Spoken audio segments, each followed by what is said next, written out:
Seems like it's pretty good. Yeah, I think so. Well, I guess we'll start.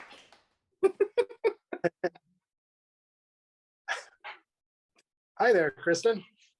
How are you doing Hey. today? Hey, Oh, I'm good. I'm definitely not in the other room.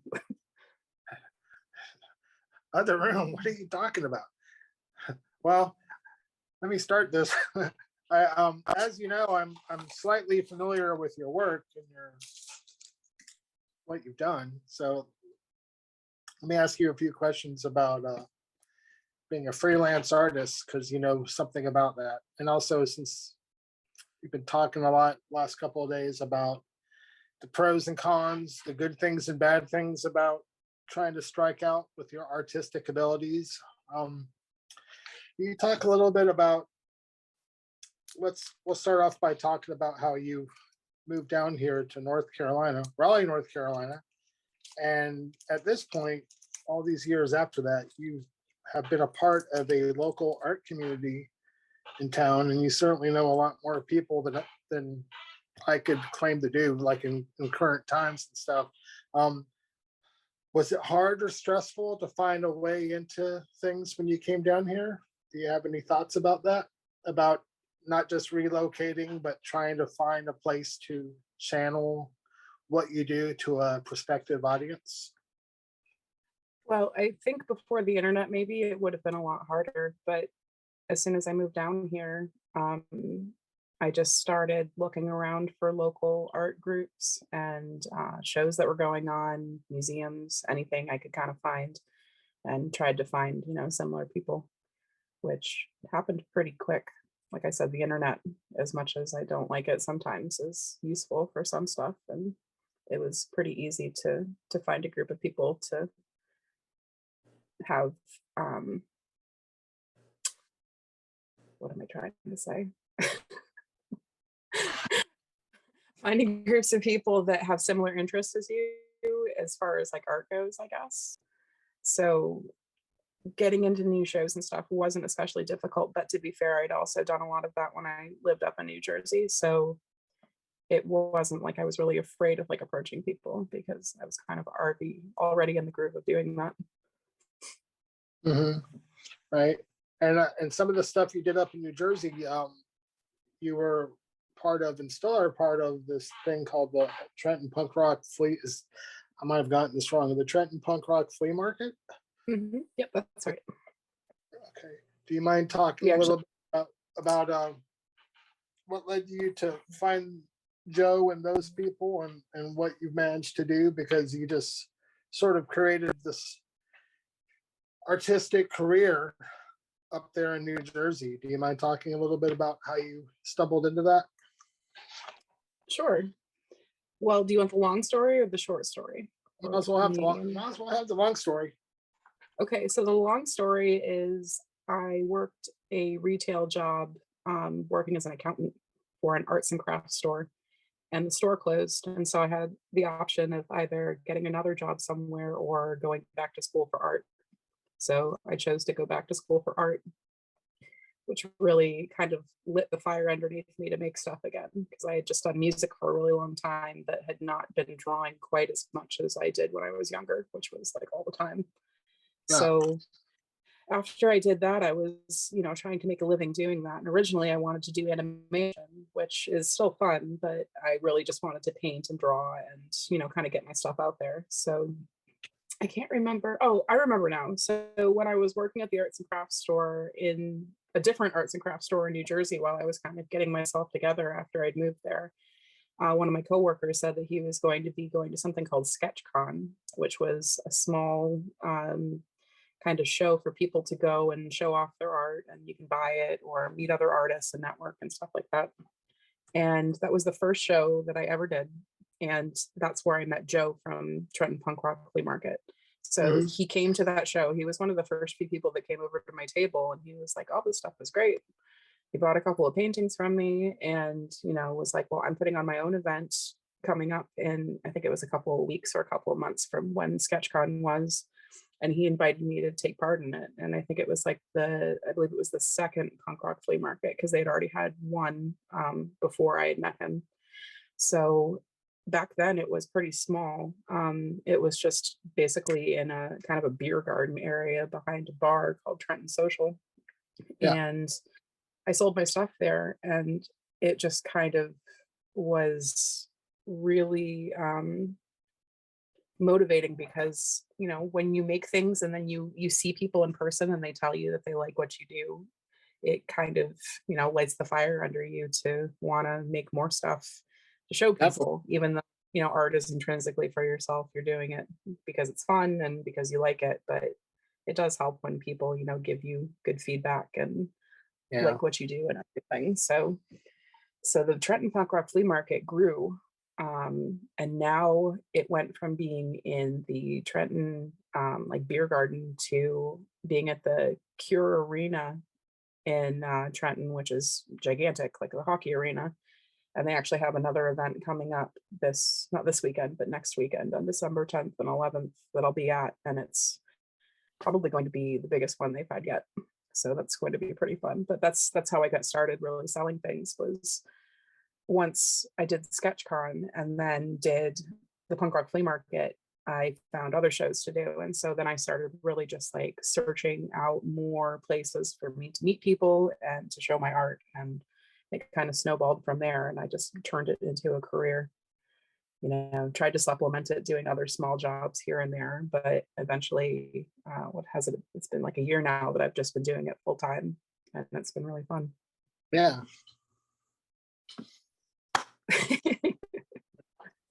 That's a good. Well, were you scared or nervous, or were you like when you first started doing that and putting yourself out there? I mean, it's kind of scary to like put yourself out there, especially if you don't know if people are gonna like it. And I'm sure also when you got some feedback from people, did you like sort of fine tune some of the stuff that you were doing to kind of like, I don't want to say appeal to people, but like, okay, well, people are kind of interested in that, so I'm going to do this. Um, does that Well, make? I would say that I kind of made art to appeal to people, but it definitely changed the way about the media that I present the art on. Like, not everybody can afford to buy an original painting, especially if they're hundreds of dollars. So an easy way for, you know, to make art affordable for everybody is to do prints and stickers or buttons, you know, smaller paintings, like any number of different things. So I don't think it really affected like the subject matter that I did, because I still paint and draw, you know, what I want. But it definitely affected the way that I presented it to people as like something for them to be able to have for their own. Yeah. What about what about what about the anxiety of like I've way more about that stuff than I did, and I've been like sort of tagging along with you on a few occasions over the last couple of years, and there's this like sort of, I wouldn't say it's a high pressure situation, but you've told me plenty of stories, and I've heard plenty of stories of people putting their stuff out there, and maybe there's one or two occasions where just nobody seems interested, and that just seems extremely soul crushing to me. And even in this current time and day, I'm sure whatever event that's going to happen where I get a chance to do that, even though I shouldn't, I will be a little bummed out if people aren't interested or I don't do well. How do you cope, or how have you coped with those feelings of I guess I'll say insecurity, maybe, because I mean, artists are in general, I'm not trying to generalize, but we can be kind of insecure about what we do. How how do you deal with that kind of stuff? Well, social anxiety is a big thing for me. So that was the worst part of it, was actually dealing with people, because, you know, as you're an artist also, staying at home and kind of being solitary is a big part of what we do. Um, For better or for worse. yeah. It's So weird, being isn't out it? amongst people is just, ugh. Especially now, it's like, oh my gosh, and Yeah, also I'm just now starting to get back into shows again. the other thing about what we do and being artistic people is we're using this tool that's a really poor substitute for human contact and human life, which is the internet. But the irony of that's never lost on me either. But, but anyway, how do you, like the first couple of shows,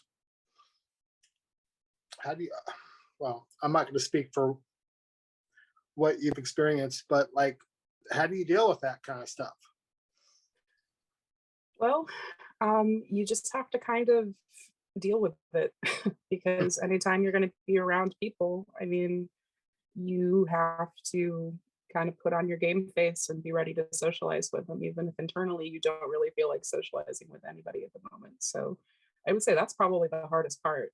I think at first, maybe I was concerned if people would like what I had, but the more shows that I've done, I've realized that a lot of it is based on the audience of the show too. So if you sign up for some kind of event and the audience is largely there to look at like candles and soap, then you're probably not going to sell a lot of stuff, Right. So like Whatever. there's been some of this that I tried once or twice and was like, wow, I definitely like this is not my audience at all, and I still sold things, which was great, but I definitely didn't, do as well as I have at like the punk rock flea market, which has always been a great event. As far as people like liking or not liking my things, I got over that pretty quick in the first couple shows and was kind of like, well, I'm going to make what I want to make. And if they like it, they like it. And if they don't, they don't, and it's also kind of a good barometer to figure out like if you should make prints of something or if you should make stickers of something. Like if people respond well to it, then you can invest the money in doing that. But if nobody really gives a hoot, then there's no point in, spending your own money, because a big part of like doing this and going to shows and selling your stuff is you have to reinvest in yourself a lot. So you do have to kind of develop a pretty thick skin and some confidence, because you're going to need to take that money that you've made. Not only do you and I use that money, to survive and pay our bills and care for our children and everything, but we have to reinvest it into ourselves to be able to make more stuff. So I think a big mistake that a lot of people make is that they go to shows and sell their stuff and then they're like, yeah, this is awesome. And they do it, but then they don't kind of like reinvest in things. And I'm not talking about like spending a large chunk of money at one time. For me, it was more like, well, I made paintings and drawings and people like them. Okay, well, I got a lot of response for this painting, so I'm going to try making prints of it.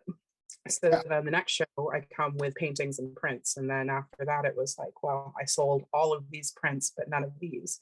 So people like this specific, image. So now I'm going to take that and I'm going to make stickers out of it using some of the money that I had made from making the prints, and then also reinvesting in making more prints. So then you make money for yourself, but you make money to be able to kind of continue what you're doing and expand upon it. So you have to really keep a good balance and have a good head for like realizing how much money you're actually bringing in. And that is pretty difficult in itself. I said it's probably one of the hardest parts, is figuring out exactly what to do.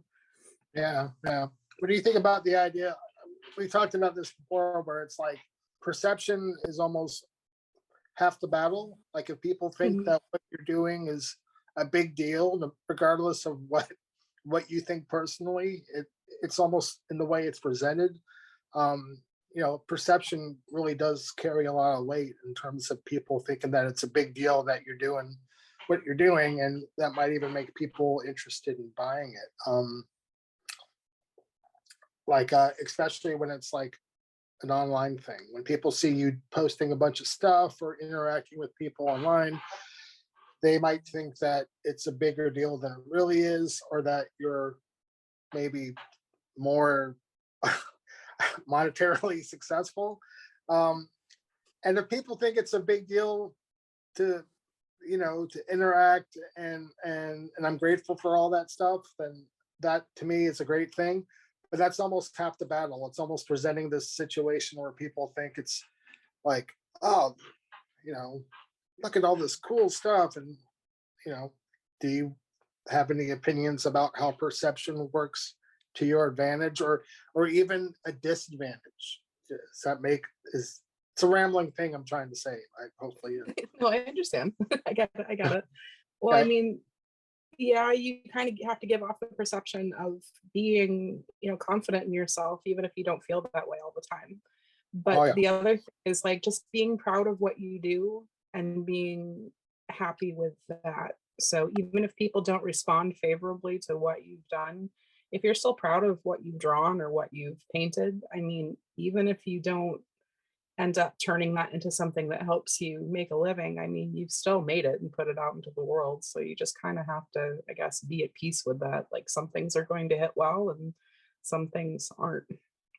And that's definitely something that's hard to wrestle with when you first start out because it can be pretty soul crushing. Like you, if people don't respond well to something that you've spent hours and hours on, you're just like, oh man, did I just like waste all that time? But then you have to like remind yourself that inevitably you've made it for you.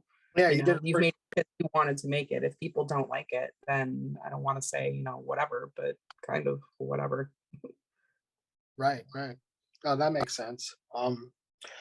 Why do you like, we talked about this not too long ago too, but like we're the kind of people that we're driven to do what we're gonna do regardless of anything, especially at this point in time. You know, Mhm. it's like being a freelance artist in any era is difficult, but right now it's especially as you know, it's pretty difficult, and you have to have this unflinching self-belief and not being embarrassed about what you're doing. And even though you're afraid of annoying people, especially online, there's this thing where it's just like you just have to have this self-belief in what you do, which is at least as important as how good you might think you are or how you're progressing or whatever. Why is this something that you want to keep doing? Why? Because I feel like it shows us, like we didn't choose to be who we are. We just that's just who we are. And we have no Yeah. choice but to do it. And as we've talked about before, if we don't draw or do anything creative for even a day, it you tend to feel bad, or I Mhm. feel, like why are we so driven to do this? Um, in the face of common sense, in the face of failure. Why are we compelled to do this? And why do we need to have this unflinching self-belief in what we do, even in the face of insecurities and common sense and getting a real job or whatever? Why do you think for you, why is this the path you've well, the path chose you, but why is this so important to you? Well, I think, like you said, it's really, part of it is linked to mental health for sure. If, both of us, we both know that if you don't make something like you said, you start to feel kind of weird. If you don't get to draw or paint, or I don't get to, paint, then it's just, you feel off because you just feel compelled to complete something. Do you feel like we're filling a hole we don't know what the hole comes from, when we do this stuff? Because that's how I feel like I'm filling a hole, but instead of turning to being an alcoholic or being a heroin addict, I have this thing to do that is my version of that. Does that make sense? Yeah, absolutely. Well, yeah, I mean, of course, like I want to feel creatively fulfilled, but it really does just boil down to like, I mean, both you and I, we've talked about this before. We've been drawing since we were really small, Yeah. and we've just always done it. So what else? What else are we going to do? I've tried doing other things and it's never been as fulfilling as doing this, even if it's tough and, you know, we feel like we have to constantly hustle for things just to be able to get our stuff out there and, show it to people. And it's hard not having a consistent paycheck for sure, like working a Yeah. 9 to 5 job, having a paycheck that you get every week that's the same amount and you've got the same things to expect every week. I don't know that I could do that. I've tried. I've tried really hard and I much prefer to, try to make this work and make money doing what I love as opposed to having a regular job. Like it's about trade-offs entirely too, because working a 9 to 5 job where you're beholden to someone else or a company, then you're kind of like under their thumb, and you have to be able to work with a team of people that you may or may not get along with very well. You're kind of forced into situations. You have to do this, you have to be here at a certain time. Whereas, I mean, we have a lot of flexibility in what we can do, but we do have to probably spend more time doing it. Like if you work from home, I mean, you take your job obviously home with you every day, no matter what, because it's always something that you're doing, you know. But if it's Mhm. something that's fulfilling, then that's not really as big of a deal to have to be thinking about that all the time because you enjoy what you do, you know? Yeah, yeah. And for me, like I worked regular jobs, and generally I would just find jobs where I could stay at for a really long time, where I could just leave when I would go home, and those were always kitchen jobs. And that's just what I did. And I would just do whatever I had to do at those jobs, and I could leave those jobs there. Then I would just go home and just do what I wanted to do, and just try to work all that around, working jobs. But you know, maybe I'm just being totally unrealistic, but even in those times, I hated what I was doing. I just absolutely fucking hated it. I did not believe in it at all. And even now, as difficult as things can be, because freelancing, you're up and down all around, and it can be soul crushing, but I still ultimately have more faith in me doing this at the end of the day. I felt like I put in just too much time and work to just, like we're in a boat, and that boat's been pushed out to sea for like, a long time ago. And I still at the end of the day, as difficult as things can be when you're freelancing, I still have more faith in my ability to get to the next place with this than I would, you know, I I I don't have a lot of I personally think I don't have a lot of options for anything outside of my interest level of what I'm already doing and being creative. So it's like I just feel like I have to stick with this because there's just no choice. I've just Mhm. yeah. I don't think anyone's going to hand me like a super high paying cool job that's somewhat in the art community that has to do with things that I'm interested in outside of what I'm already doing. So it's like fuck, I might as well just keep doing it. And and I will say that's a very difficult thing, as you know, to stay 100% behind, because Lord knows we've we've both have had our moments for sure where it was like, oh, are we just are we being stupid? Like, you know, I mean, I don't know. I just feel compelled that no matter how things go, life is full of ups and downs, and I just have more confidence in doing this than I would going out and doing something I just don't believe in for money. Well, sure.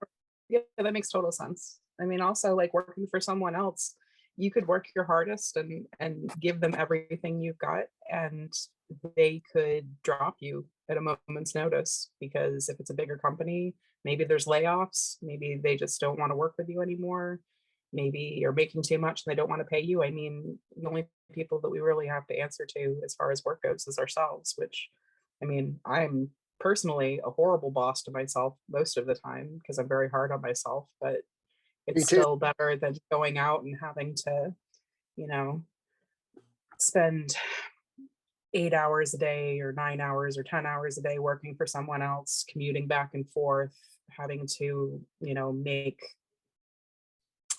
small talk with people, which I'm awful at, I do. I mean, who wouldn't want to do their favorite thing and sit and listen to music and watch, stuff on TV Okay. or the internet or whatever, like watch movies while you're painting things. Yeah, that's and you don't even have to go anywhere. That's, the nice one of the nice parts. There's a lot of pluses, even though it is a very stressful thing when we don't have, a lot of money coming in because, people aren't always buying things, but that's just kind of how it goes. But I still maintain that like I just try to remind myself when those times of like lean times are around where we're, really hustling to make sure that we make the bills and everything, that ultimately, you just got to sit and weigh the pros and cons of like you could be doing versus what you are doing, and then figure out if that's right for you. I mean, some people might try it and they might find that they like the stability of having, a regular job. I mean, you always say, like getting a real job, but what we do is a real job. We work Oh really, yeah. really hard. It's not like for fun. I mean, it is fun, but it's not for fun. No, It's we we work hustle. exceptionally hard. Yeah, we hustle our asses off, and Yeah. there's so many things that go into that, ups and downs. But yeah, I mean, I still, at the end of the day, I still believe in me doing this more than I would, you know. And I feel like I'm too old to give up. I don't have anything. I This mean, this is what I want to do. I mean, this is what yeah. I'm good at doing. I'm compelled to do it. I'm going to keep doing it. I don't have any choice. You know, even with all even with all the things about it that are detrimental, mental health including, I still, it's like when things work out, it's really hard to go back um to that kind of stuff, and things when they do tend to work out more so than they don't, because if they didn't, we wouldn't be doing this. But like when you're able to bring in, like, say, a couple $100s out of something that you've already done, or something that's less than 2 hours amount of your time, and the client's great and you did a good job and everyone's happy, when that happens, it's really hard to think about the alternatives. um, and then the only problem is making that moment happen more frequently. Like, if that moment Yeah. could happen every day, cool. Yeah, for real, for sure. But like, you can't count on that though. You can't count on people buying stuff from you every day. You have to accept the ups and downs. And like I said before, it's pros and cons. Like, I can either sit here, or you can sit there drawing, and I can sit here and make, art dolls, and maybe not sell anything for a day and be like, oh man, I hope I sell something tomorrow.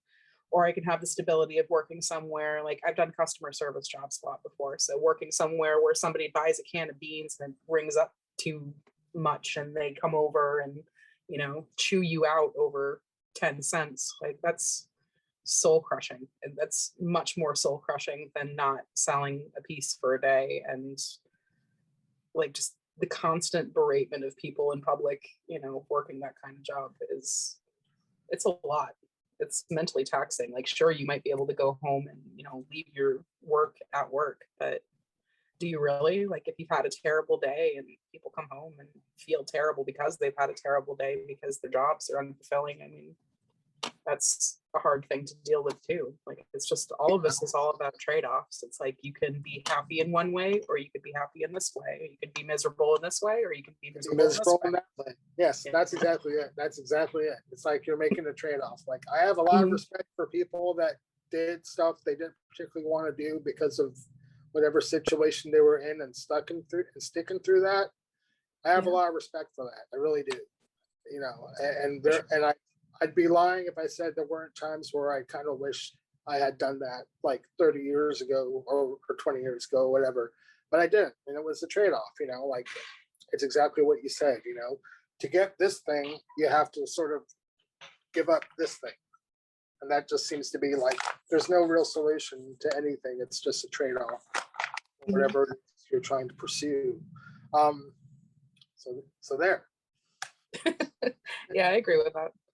It's definitely true. I would much rather, I think, disappoint myself than be disappointed by others treating me poorly. So, it's just, working for yourself is hard, because we are our own worst critics too with what we do. Like, are we doing enough? Are we pandering? Are we being true to what we want to be doing? Like, are we creatively making things that are fulfilling, or are we just trying to sell stuff? Like, it's a fine line that you kind of have to figure out on your own, of like, what you want to do that people are going to like, but also stuff that you want to do that makes you feel fulfilled. Yeah, it's like Sometimes. all that is kind of interwoven really tightly. Oh, hold on one second. Remind me later. Okay, there you go. Well, the other thing that you do that I have never really done, especially around here, is I just drew in a vacuum for years and had my head down. And I have rarely have ever been a part of any sort of local art community. And, there's a part of me that I find that kind of sad for me, but at the same time, because like I'll watch things about people forming a collective and doing stuff, or like say animators working for Warner Brothers in whatever era they were in, and there's this camaraderie of people doing stuff together and working together, and that sounds really nice. I mean, that's obviously different than a local art community, but Mhm. what are the pros and cons of being a part of the local art community versus like what I tend to do and what you sometimes do, where you're just focused on using the internet world as a tool to um, get your stuff out there versus going somewhere with people that you've already met who are also doing stuffs, maybe not similar to you, but you're all sort of trying to like help each other. What are the I don't think there's any really cons about that, but what are the good things about being a part of the community, since I don't really know that much about that and you know a lot about that based on your time being here? Well, I mean, it's all about lifting each other up.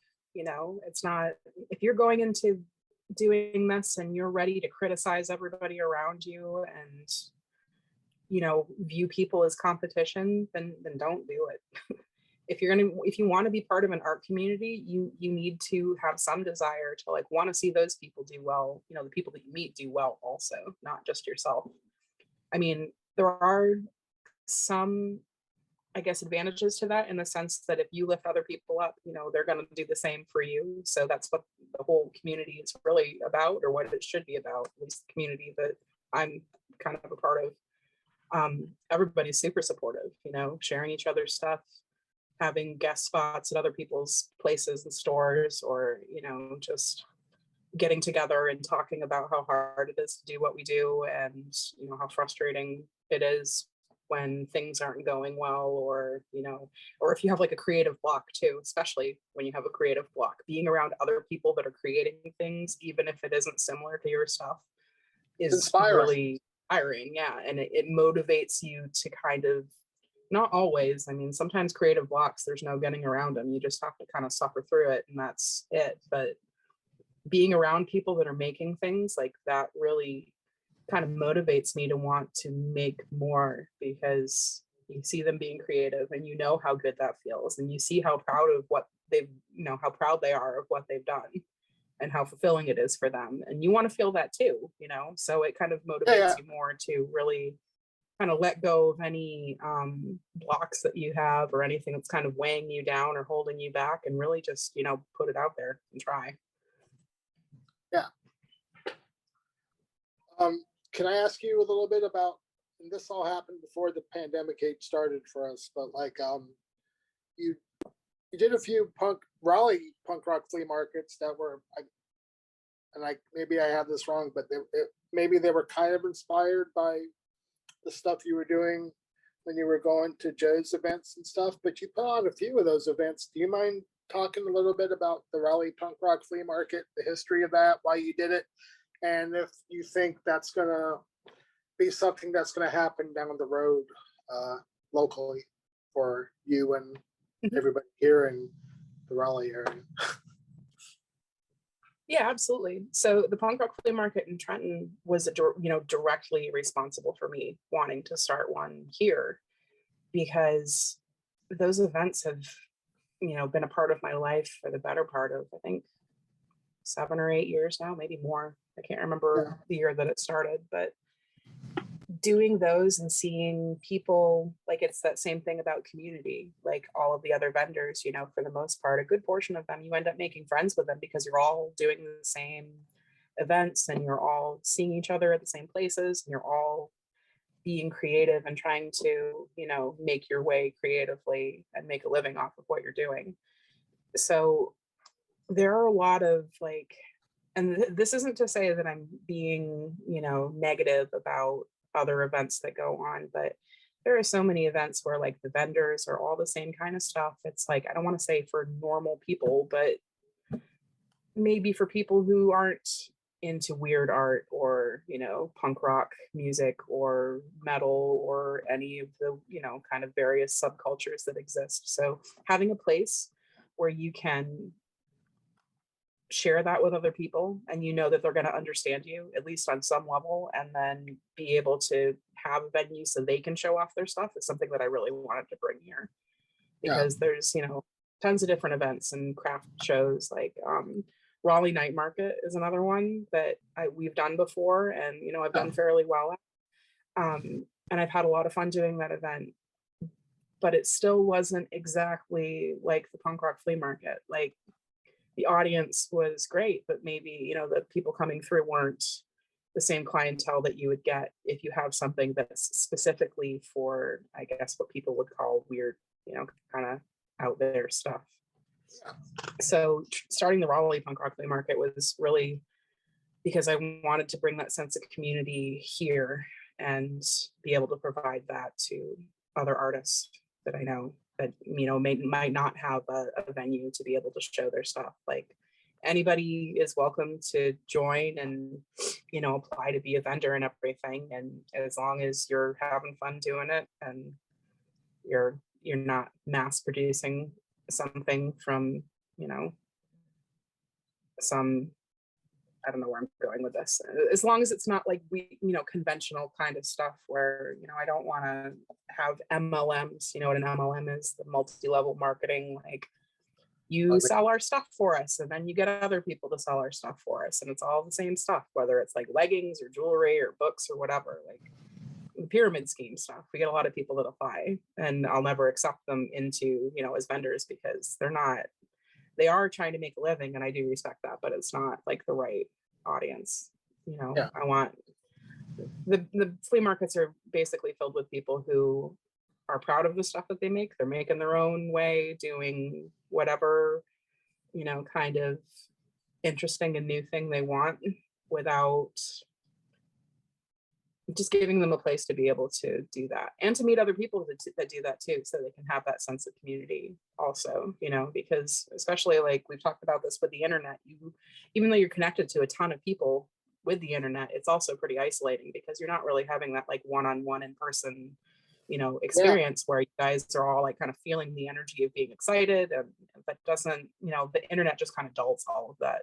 I think another part of all of this is, like, you really come to really be grateful for the people that support you, even if you don't really know them and you just talk to them a little bit, through messages or whatever. You really like appreciate every sale that happens when you've done everything yourself, from making what you made to marketing it to packaging it and printing it and shipping it to wherever. You really like, I don't remember what I sold some person in a grocery store, when I was 19 or anything, but I remember, when I make sales, especially like the big stuff, when you sell an original piece, like, you don't forget those people, and you are kind of eternally grateful that they believed in you enough or liked your stuff enough to actually, go and buy it and support you. Like, it's a great feeling. It really is. Like, it's not so much like looking for people to just kind of tell you that they like your stuff and what you want. It's not like you're looking for that kind of interaction, but the feeling of someone legitimately liking what you do. I mean, even when people comment on stuff, that's still nice too. If you can't afford to buy it and you comment or you share something or just like it even, I mean, we notice that. I know you notice that too. I appreciate anybody that has any interest in, what I do. I'm sure the way you would, or anybody else, because nobody has to pay any attention to you. Nobody has to like anything you do. Nobody has to comment on anything that you do, and nobody has to buy anything that you do. And the fact that people do that it's a wonderful thing. Yeah, for sure. I think the other kind of thing about the internet and people that you don't really know too is, like, you really come to depend on having that outlet of people that you can show your stuff to, like, and you never know what's going to lead to something else. So if somebody, can't buy what you have, a lot of times people share it or tag someone else that might like it, and, you might end up selling to them. So it's it's weird though, because it's like you do kind of feel connected to these people, but you don't really know each other very well. You know, it's like Yeah. a different kind of connection. And then I don't know, it's just the internet's a trip. It really is. Like, you can use it for so much good, but there's so much bad on there too. It's just, I guess, about finding the people that you like and kind of, I don't know, maybe curating your experience on social media so it's something that's pleasant instead of unpleasant. Like, Yeah. following other people that do art that inspire you, and liking their stuff and sharing it, or following bands that you really like and commenting on their stuff and sharing it. So when you see stuff in your newsfeed, it's inspiring and not depressing, because there's so much like negative stuff on there. It's if Mostly. honestly, and I mean, I don't need to be a jerk, but if somebody on my feed is like just constantly like doom and gloom about how the world is ending, like I have to snooze them for at least a while, because that's not good for anybody's mental health. Like, and I want to reach out to them and help them in a way that's like more personal, being like, are you okay, do you need anything, like what's going on? But like, just seeing stuff that kind of brings you down, like that would depress anybody, I would think, after a while. So it's like, how often do you get to stay on the internet and post the things that you like without being sucked into reading things that make you like freak out about the pandemic, or that one guy who I'm not going to mention that everybody knows about? And How much like, money how do you ignore people- all that stuff but get the good parts? I guess is the question. Yeah. I'm I mean, I'm told all the time by people that they like the content that I put out there, and that it's, a nice diversion from doom and gloom and that kind of thing. So that's pretty nice. It's almost like I'm replacing that feeling of um, being a punk rock letter writer a long time ago and trying to share stuff that you're excited about. And I mean, nobody, with writing letters and sending tapes, nobody does that anymore for the most part. So my version of that is over posting artwork, over sharing music that I think is good, just for fun, just for fun, with people Well, that I sure. like. Well, it's the exact same thing though. I mean, it's not like you haven't really replaced it. It's the exact same thing. It's just a different format. Yeah. There was no internet back there. If there was, you probably would be doing the same thing that you do now, just with the internet. It's the exact same thing. You get out of it what you put into it. So if you want to write letters to people and engage them about things that you enjoy, whether it's your artwork or your music or any number of different things that you might be doing, you if that's what you put in, I mean, you're going to get positive stuff out of that, because people are going to want to share that with you or suggest their own things or show you what they've done. And that's like a healthy way to be, like, to deal with having to be on social media, because it's like we've talked about before, it's a necessity. We can't not have a Facebook account, which feels really pretty terrible, because I don't want to be forced. You know me, I don't like being forced into things or told that I have to do stuff. So the idea that I have to be sort of dependent on this thing, really isn't really my cup of tea. But if you can make it into an experience that is, I guess, more enjoyable and more beneficial for your friendships with people, or even just your acquaintanceships with other people, because you're not going to be friends, like super best friends with everybody you talk to, but you can find people that like what you like and then share that with them. It's just Yeah. in a different way now it's instantaneous. Everything is on demand, instant responses. You get it right away. You don't stand by the mailbox waiting for a tape or a letter to come that is going to be there in like 5 days or whatever. You get it immediately. You have a conversation, and then you can go look at the music that somebody has suggested to you, or go even, buy the art of this person that's posted it. Or the fact that, I mean, when you think about how quickly that stuff is, the good part about it is it's pretty amazing that you can just like work on something, draw it, take a picture of it or whatever, share it on social media and get instant feedback like right away for whatever that's worth. That's really, if you think about it, that's really incredible. And that should definitely not be overlooked, because that's definitely the overall great thing about the tool. Yeah. Of the sure. But I know what you mean. I mean, I I kind of hate how much time has to be spent on doing that.